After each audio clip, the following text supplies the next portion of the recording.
Hello दोस्तों, आप सभी लोगों का हमारे इस YouTube चैनल पर स्वागत है। आज की इस वीडियो के माध्यम से मैं आप लोगों के लिए भारतीय दंड संहिता 1860 के ऑब्जेक्टिव क्वेश्चन लेकर आया हूं। दोस्तों, इसका एक पार्ट मैंने अपने YouTube चैनल पर पहले ही अपलोड कर दिया है। यह सेकंड पार्ट है जिसमें अध्याय 4 के ऑब्जेक्टिव क्वेश्चन होंगे और अध्याय 3 के ऑब्जेक्टिव क्वेश्चन होंगे। आपने अगर इन ऑब्जेक्टिव क्वेश्चन को अच्छे से तैयार कर लिया तो एक भी ऑब्जेक्ट आपके एग्जाम में इस वीडियो से बाहर नहीं पूछा जाएगा। जितने भी ऑब्जेक्ट पूछे जाएंगे इसी वीडियो से पूछे जाएंगे। दोस्तों, इसमें पहला ऑब्जेक्ट पूछा गया था, आजीवन कारावास का लघुकरण किस धारा में किया जा सकता है। यानी कि आजीवन कारावास का लघुकरण किस धारा में किया जा सकता है। ए ऑप्शन कहता है धारा 54 मृत्यु दंडादेश का लघुकरण, और बी धारा 55 कहती है आजीवन कारावास का लघुकरण, और धारा 56 को निरसित कर दिया गया है सन 1949 में, और धारा 57 कहती है आजीवन दंड विधियों की भिन्न है। दोस्तों, इसलिए इसका जो सही आंसर होगा बी ऑप्शन होगा, जो आजीवन कारावास के लघुकरण के बारे में बात करती है। इसके बाद दूसरा, आजीवन कारावास के दंडादेश का लघुकरण किस दंड के रूप में किया जा सकता है। दोस्तों, यह पूछा गया था धारा 55 से, जो बात करती है आजीवन कारावास के दंडादेश के लघुकरण के बारे में। इसका जो सही आंसर है डी ऑप्शन होगा, ऐसी अवधि के लिए जो 14 वर्ष से अधिक ना हो, दोनों में से किसी भांति के कारावास में लघुकृत कर सकेंगे। इसलिए इसका डी ऑप्शन दोस्तों बिल्कुल सही है। इसके बाद अगला पूछा गया था तीसरा, समुचित सरकार को परिभाषित किया गया है। यानी कि समुचित सरकार की परिभाषा दी गई है किस धारा में।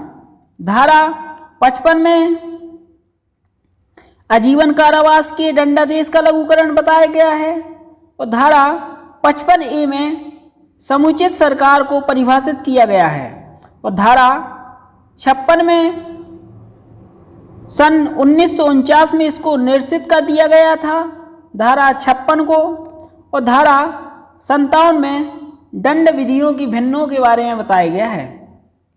इसका जो सही आंसर है बी ऑप्शन होगा, समुचित सरकार। 55A में समुचित सरकार की परिभाषा दी गई है। इसके बाद चौथा, समुचित सरकार किसी अभियुक्त के मृत्यु दंड को किसी अन्य दंड में लघुकरण कर सकती है। इसका जो सही ऑप्शन है डी ऑप्शन है, अभियुक्त की सहमति के बिना। इसके बाद अगला पूछा गया था पांचवा, ए जिसे पहले आईपीसी की धारा 376 के तहत दोषी ठहराया गया था और फिर से उसी धारा के तहत आजीवन कारावास के लिए दोषी ठहराया गया है। यहाँ आजीवन कारावास का अर्थ है दोस्तों, ये ऑप्शन है ए के प्राकृतिक जीवन का शेष, बी 20 साल, सी 14 साल, डी 30 साल। इसका जो सही ऑप्शन है ये ऑप्शन है ए के प्राकृतिक जीवन का शेष, आजीवन कारावास से उसे दंडित किया जाएगा। इसके बाद छठवां, दंड विधियों की भिन्नों की गणना करने में आजीवन कारावास को कितने वर्षों के तुल्य गिना जाएगा। यह दोस्तों धारा 57 से पूछा गया था। धारा 57 में दंड विधियों की भिन्नों के बारे में बताया गया है। आजीवन कारावास को 20 वर्ष के तुल्य गिना जाएगा, इसलिए इसका बी ऑप्शन बिल्कुल सही है, 20 ईयर। इसके बाद अगला पूछा गया था सातवां, जहां कि वह राशि अभिव्यक्त नहीं की गई जितनी तक जुर्माना हो सकता है, वहां अपराधी कितनी रकम तक की जुर्माने से दंडनीय होगा। दोस्तों, इसे पूछा गया था धारा 63 से। इसका सी ऑप्शन सही है, अमर्यादित है किंतु अत्यधिक नहीं है। इसके बाद 8वां, जबकि कारावास और जुर्माना दोनों अदिष्ट किए जा सकते हैं, तब जुर्माना न देने पर किसी अवधि का कारावास अधिरोपित किया जा सकता है। यानी कि आपने जुर्माना नहीं दिया है तो किस अवधि का कारावास से आपको दंडित किया जा सकता है। इसे पूछा गया था धारा 65 से। धारा 65 में लिखा है कारावास की अवधि के 1/4 से अधिक नहीं होगी।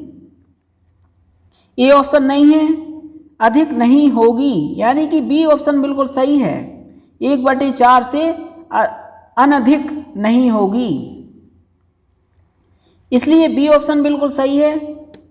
इसके बाद अगला पूछा गया था 9वां, जुर्माना न देने पर किस भांति का कारावास दिया जाएगा। यानी कि आपने जुर्माना नहीं दिया है तो आपको किस भांति का कारावास दिया जा सकता है। इसे धारा 66 से पूछा गया था।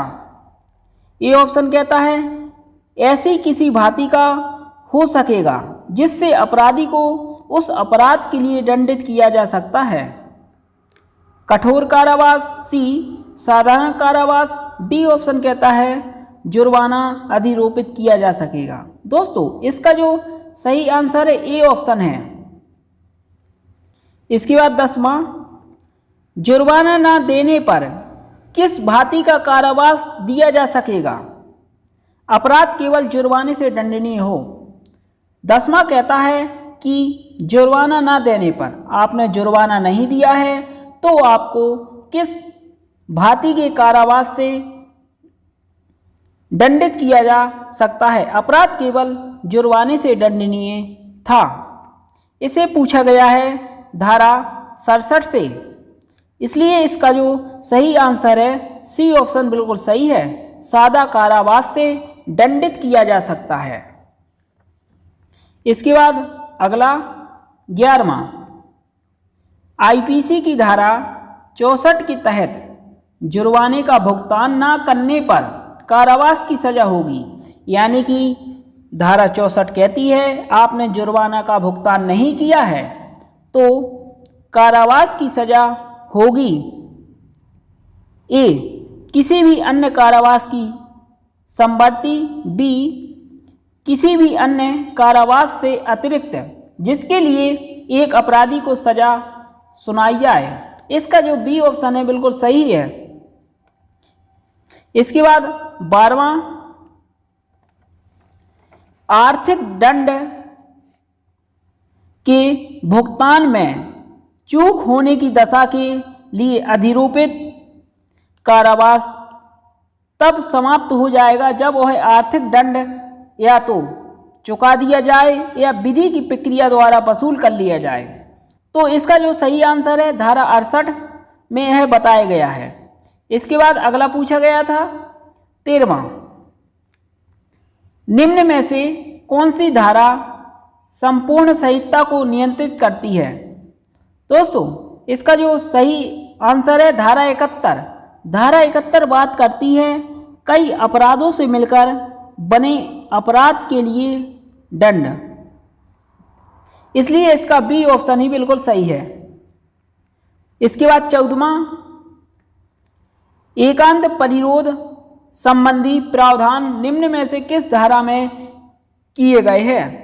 धारा 73 में एकांत परिरोध के बारे में बताया गया है और धारा 74 में एकांत परिरोध की अवधि के बारे में बताया गया है, इसलिए जो इसका सही आंसर है ये ऑप्शन होगा धारा 73 एकांत परिरोध।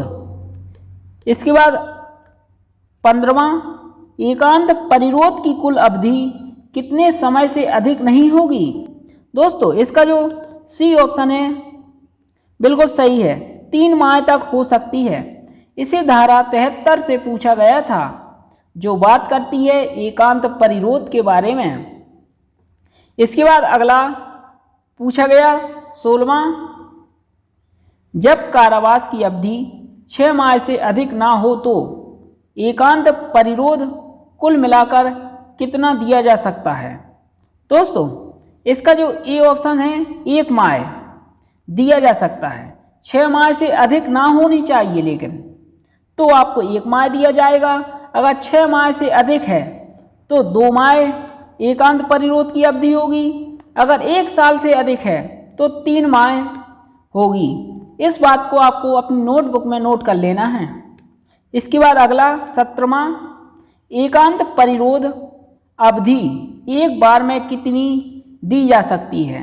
एक बार में दोस्तों 14 दिन तक दी जा सकती है, इसलिए इसका बी ऑप्शन बिल्कुल सही है। इसके बाद 18वां, निम्न में से किस धारा में पूर्व दोष सिद्धि के पश्चात वर्जित दंड से संबंधित प्रावधान किए गए हैं। धारा 73 में एकांत परिरोध के बारे में बताया गया है और धारा 74 में एकांत परिरोध की अवधि के बारे में बताया गया है और धारा 76 में विधि द्वारा आबद्ध तथ्य की भूल और धारा 75 में दोस्तों दंड विधियों की संबंधित प्रावधान किए गए हैं। इसलिए जो इसका सही आंसर है धारा 75 होगा। डी ऑप्शन बिल्कुल सही है।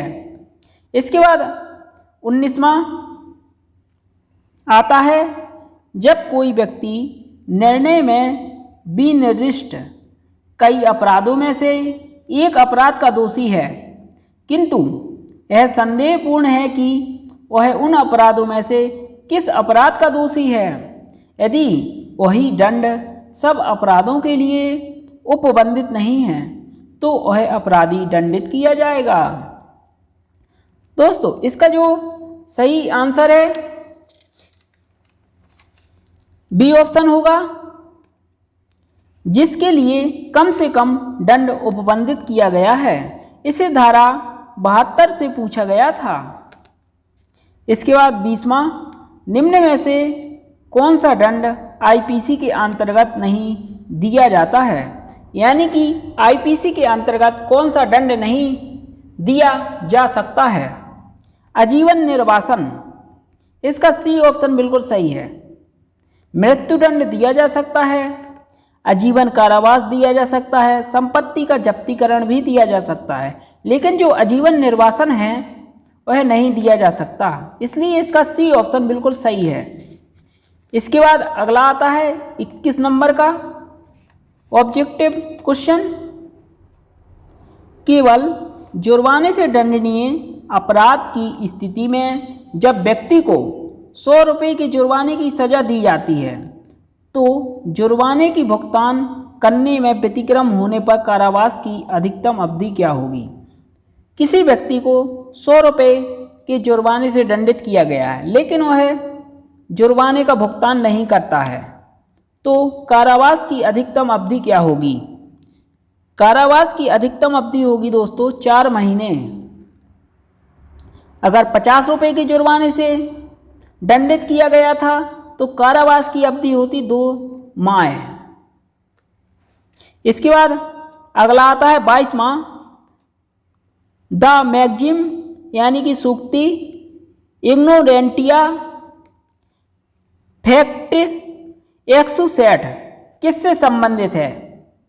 दोस्तों किस धारा में कहा गया है कि इग्नोरेंटिया फैक्टरी एक्सुसेट का बारे में बताया गया है, यानी कि कानून की अज्ञानता, ऐसे परिभाषित किया गया है धारा 76 में।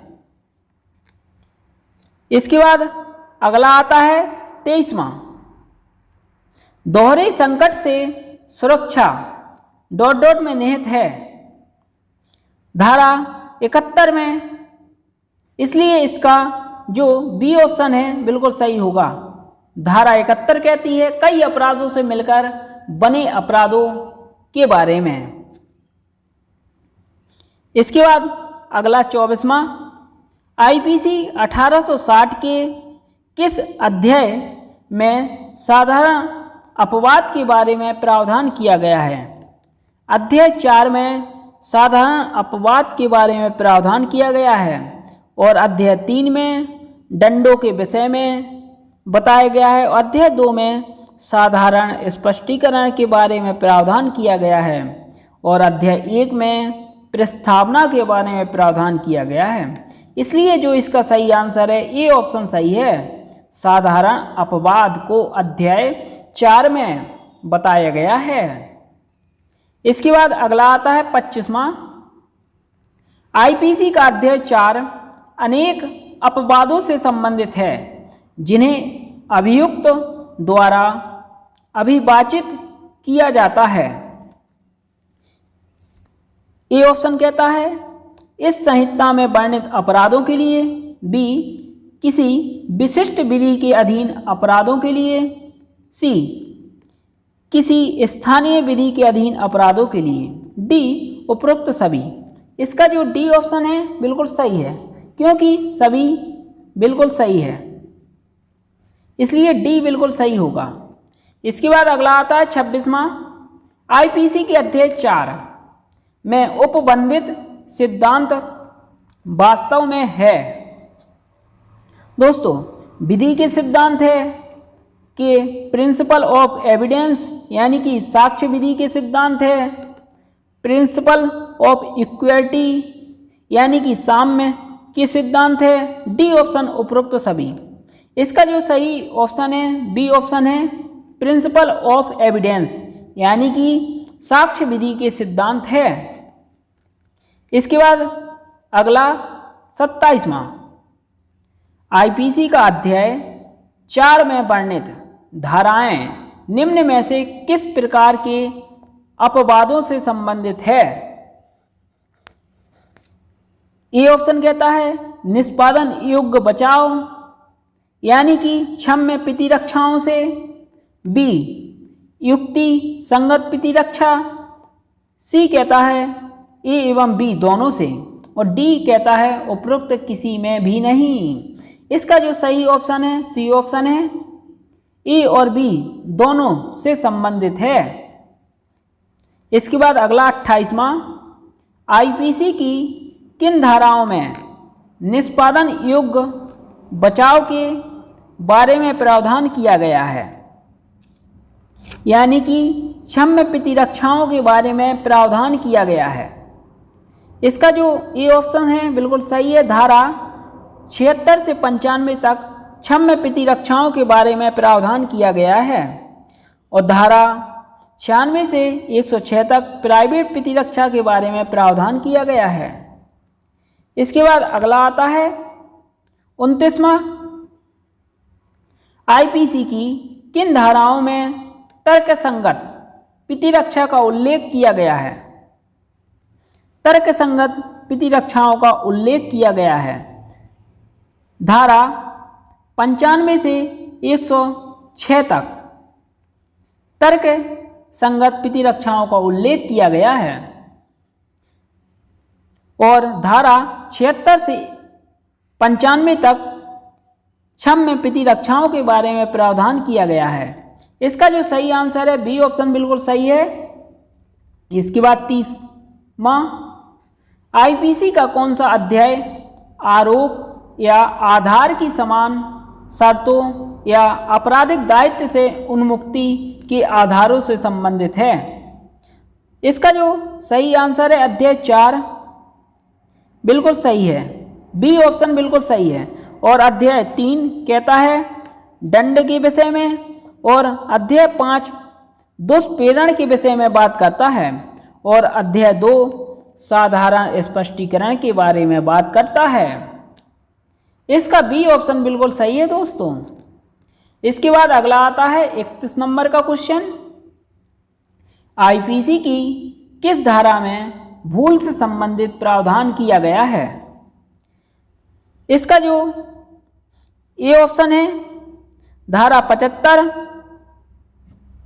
और बी ऑप्शन है धारा 76 और सी ऑप्शन है धारा 74 और डी ऑप्शन है धारा 71।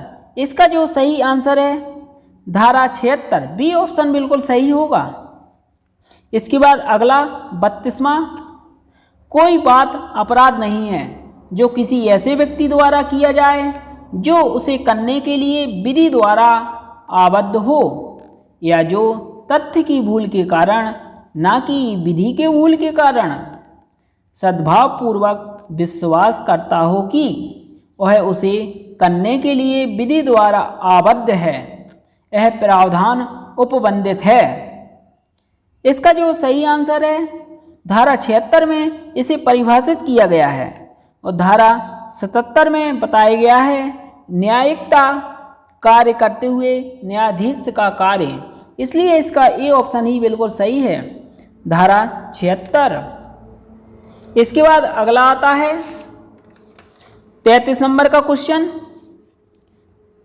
आईपीसी की धारा 76 में यह प्रावधान है कि कुछ भी अपराध नहीं है जो उस व्यक्ति द्वारा किया जाता है जो,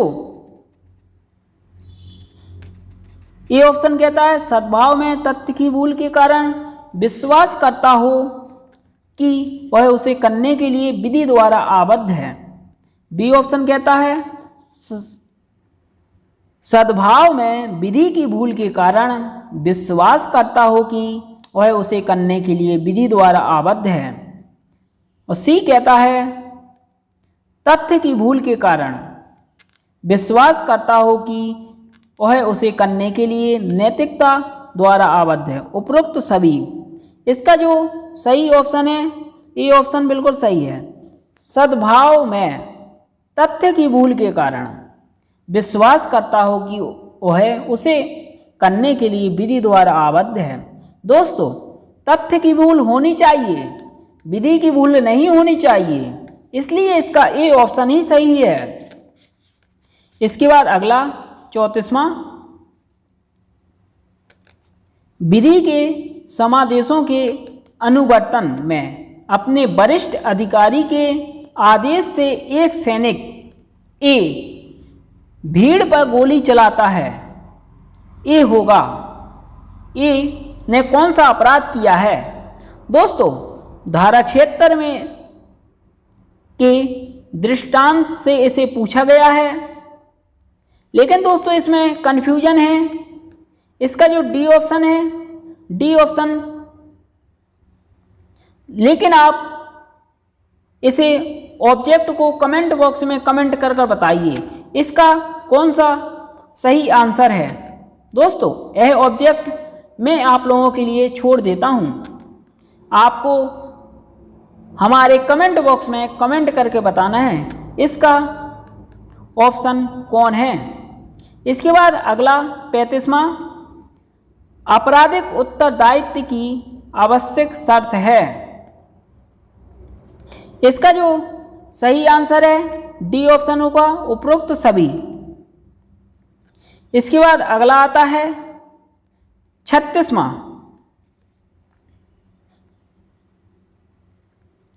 इग्नोरेंटिया फैक्ट एक्सुसेट इग्नोरेंटिया लेगिस नेमिनेम एक्सुसेट सूक्ति का अर्थ है। दोस्तों, ये ऑप्शन कहता है तथ्य की भूल क्षम्य है, विधि की भूल क्षम्य नहीं है। बी कहता है विधि की भूल क्षम्य है परंतु तथ्य की भूल क्षम्य नहीं है। ये तो हो ही नहीं सकता। ए एवं बी, ये भी नहीं हो सकता, उपरोक्त में से कोई नहीं, ये भी नहीं हो सकता। इसका जो सही आंसर है ए ऑप्शन होगा, तथ्य की भूल क्षम्य है, विधि की भूल क्षम्य नहीं होती है। इसके बाद अगला 37वां, न्यायालय का अधिकारी ए एम को गिरफ्तार करने के लिए उस उच्च न्यायालय द्वारा निर्देश किए जाने की सम्यक जांच के पश्चात विश्वास करके कि पी एम है, यानी कि पी को गिरफ्तार कर लेता है। ए ने निम्नलिखित में से कौन सा अपराध किया? सदोष अवरोध का, सदोष परिरोध का, कोई अपराध नहीं। डी, सदोष परिरोध और सदोष अवरोध का। दोस्तों, इसका जो सी ऑप्शन है, कोई अपराध नहीं किया। इसके बाद अगला आता है 38वां, किसी अपराध को गठित करने के लिए मूलभूत चीजें जो आवश्यक है, दुराशय होना आवश्यक है, उस दुराशय के परिणाम स्वरूप एक स्वैच्छिक कार्य, और सी ऑप्शन कहता है हेतु, और डी ऑप्शन कहता है इसका ए एवं बी दोनों। इसका जो डी ऑप्शन है बिल्कुल सही है, ए एवं बी दोनों होने चाहिए। इसके बाद अगला 39वां, आईपीसी की किस धारा में सूक्ति इग्नोरेंटिया जूरिस नॉन एक्सुसेट, इसका अर्थ है कानून की अज्ञानता का बहाना नहीं चलेगा। आप यह नहीं कह सकते कि मुझे कानून की समझ नहीं है। इसे एग्जाम्पल के माध्यम से समझते हैं दोस्तों। इसका क्या अर्थ होता है हिंदी में? मानकर चलिए आप किसी व्यक्ति की हत्या कर देते हो, आप किसी से यह नहीं कह सकते कि मुझे पता नहीं था कि मैं किसी व्यक्ति की हत्या करता हूं तो मुझे पुलिस द्वारा गिरफ्तार कर लिया जाएगा। सभी व्यक्ति को पता है अगर आप किसी व्यक्ति को जान से मारते हो तो पुलिस द्वारा आपको गिरफ्तार किया जाएगा और आपको सजा भी हो सकती है न्यायालय द्वारा। दोस्तों इसलिए कानून की अज्ञानता का बहाना नहीं चलेगा। इस सूक्ति का अर्थ है इग्नोरेंटिया जूरिस नॉन एक्सुसेट। इसे किस धारा में परिभाषित किया गया है? इसका बी ऑप्शन है, बिल्कुल सही है। धारा 76 में इस सूक्ति को परिभाषित किया गया है।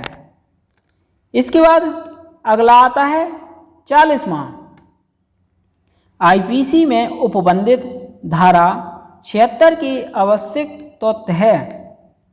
इसका जो डी ऑप्शन है, डी ऑप्शन बिल्कुल सही है, उपरोक्त सभी, क्योंकि ये ऑप्शन कहता है व्यक्ति द्वारा किया गया कोई कार्य जिसे करने के लिए वह विधि द्वारा आबद्ध है, ये भी बिल्कुल सही है। बी, एक व्यक्ति द्वारा किया गया कोई कार्य जिसे करने के लिए वह विधि द्वारा अपने को बाध्य समझता है, सही है।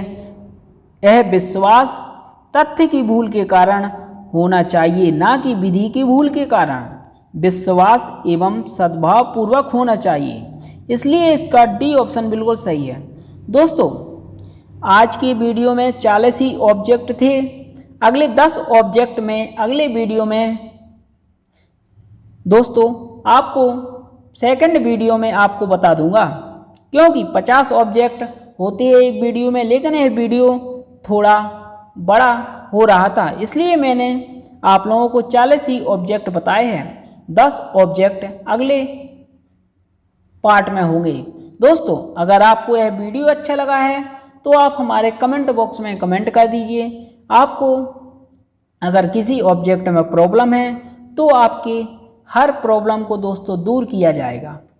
किसी भी ऑब्जेक्ट में आपको डाउट नहीं होना चाहिए, और जब भी आपके एग्जाम में ऑब्जेक्ट पूछे जाएंगे तो इन्हीं वीडियो से पूछे जाएंगे। दोस्तों एक भी ऑब्जेक्ट हमारे वीडियो से बाहर नहीं जाएगा। आप किसी भी वर्ष के MPCJ या MP ADPO के पेपर उठाकर देख लीजिए, एक भी ऑब्जेक्ट बाहर नहीं होगा वीडियो से। दोस्तों धन्यवाद। जय हिंद, जय भारत, वंदे मातरम।